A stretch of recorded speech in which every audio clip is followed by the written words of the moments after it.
ఒకప్పుడు ఒక చిన్న గ్రామంలో సుబ్బమ్మ అనే ముసలి ఆవిడ ఉండేది. ఆమె దగ్గర ఒక అద్భుతమైన పట్టు చీర ఉండేది. అది కేవలం చీర కాదు. అది ఒక చరిత్ర. ఆ చీర గురించి ఊరిలో ఒక పాత కథ ఉండేది. 100 ఏళ్ల క్రితం సుబ్బమ్మ అమ్మమ్మ ఆ చీరను బళ్ళారిలో తయారు చేయించింది. దానిపై చిన్న చిన్న బంగారు గోపులు ఉండేవి. ఆ చీరకు ఒక ప్రత్యేకమైన అలంకారం ఉండేది. బంగారు ముత్యాల జల్లులు. ఎప్పుడూ ఈ చీర కట్టినా ఇంట్లో అదృష్టం పెరుగుతుంది అని సుబ్బమ్మ ఎప్పుడూ చెప్పేది. ఒకరోజు సుబ్బమ్మ మనవడు రవి వచ్చాడు. అతను ఇంజనీరింగ్ చదువుతున్నాడు. కానీ తన గ్రామం అంటే చాలా ఇష్టపడేవాడు. సుబ్బమ్మ అతనికి పాత చీరలు చూపి వాటి వెనుక ఉన్న కథలు చెప్పేది. అమ్మమ్మ, మీరు ఈ చీరలో ఊరిలో ఏవైనా పండుగలకు వెళ్ళేవారా అని రవి అడిగాడు. సుబ్బమ్మ నవ్వుతూ, ఓ అరే, నేను మొదటిసారి ఈ చీర కట్టుకున్నప్పుడు, అది నేను చలికాలంలో మంచు ధారలు కురుస్తున్నప్పుడు. ఆ చీర యొక్క వెచ్చదనం మంచు కంటే బాగుండేది అని చెప్పింది.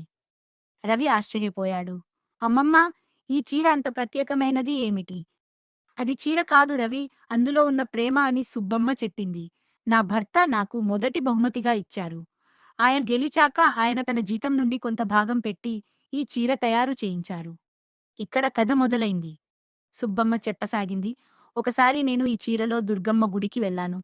అప్పుడు ఊరిలో భారీ వర్షం వస్తోంది. నేను గుడికి వెళ్ళేటప్పుడు ఒక పేద పెళ్లికూతురు నాకు కనిపించింది. ఆమె చీర చిరిగిపోయింది. నేను నా చీరలో కొంత భాగం ఆమెకు ఇచ్చాను. ఆమె ముఖం వెలిగిపోయింది. రవి ఆశ్చర్యపోయాడు. అమ్మమ్మ, మీరు మీ చీరలో భాగం ఇచ్చారా? అవును రవి, చీరట కేవలం నాది కాదు. అది ఎవరికైనా ఉపయోగపడాలి అని సుబ్బమ్మ చెప్పింది. మరుసటి రోజు రవికి ఒక ఆలోచన వచ్చింది. అతను తన స్నేహితులను పిలిచి సుబ్బమ్మ దగ్గరకు తీసుకెళ్ళాడు. రవి తన ఇంజనీరింగ్ చదువు గురించి చెప్పాడు. కానీ తన గ్రామాన్ని వదలడం ఇష్టం లేదని కూడా చెప్పాడు. రవి, నువ్వు ఇంజనీరింగ్ చదవాలనుకుంటే ఇక్కడే చదివి ఇంజనీర్‌గా మారి ఊరికి సహాయం చేయవచ్చు అని సుబ్బమ్మ సలహా ఇచ్చింది. రవికి అమ్మమ్మ మాటలు బాగా అర్థమయ్యాయి. అతను ఇంజనీరింగ్ చదివి తన గ్రామానికి ఒక మంచి రోడ్డు వేయాలని నిర్ణయించుకున్నాడు. సంవత్సరాలు గడిచాయి. రవి ఇంజనీర్‌గా వచ్చాడు. అతను తన ఊరిలో ఒక పెద్ద ఇంజనీరింగ్ ప్రాజెక్టును మొదలుపెట్టాడు. కానీ అతని ప్రాజెక్టుకి డబ్బు లేదు. అప్పుడు అతను మనసులో సుబ్బమ్మ చెప్పిన మాటలు గుర్తుకు వచ్చాయి. అతను ఊరి పెద్దలను పిలిచి వారి సహాయం కోరాడు. అందరూ కలిసి సుబ్బమ్మ చెప్పే బంగారు అంచుల చీర కథను చెప్పారు.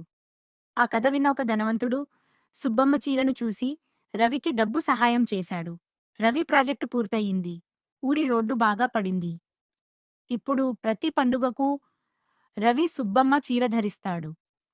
ఆ చీర చూసినప్పుడు అతడికి అమ్మమ్మ చెప్పిన కథలు గుర్తుకు వస్తాయి. అత్ అత్ టీచర్ ముగింపు. చీర అంటే కేవలం ఒక బట్ట కాదు. అది ఒక చరిత్ర, ఒక జ్ఞాపకం, ఒక ప్రేమ. మన సంప్రదాయాలను మన పిల్లలకు చెప్పడం ఎంత ముఖ్యమో ఈ కథ చెబుతుంది. మీ ఇంట్లో ఎవరి దగ్గరైనా ఇలాంటి ప్రత్యేకమైన చీర ఉంటే వారి కథలు వినండి. అవి మీ జీవితాన్ని మారుస్తాయి.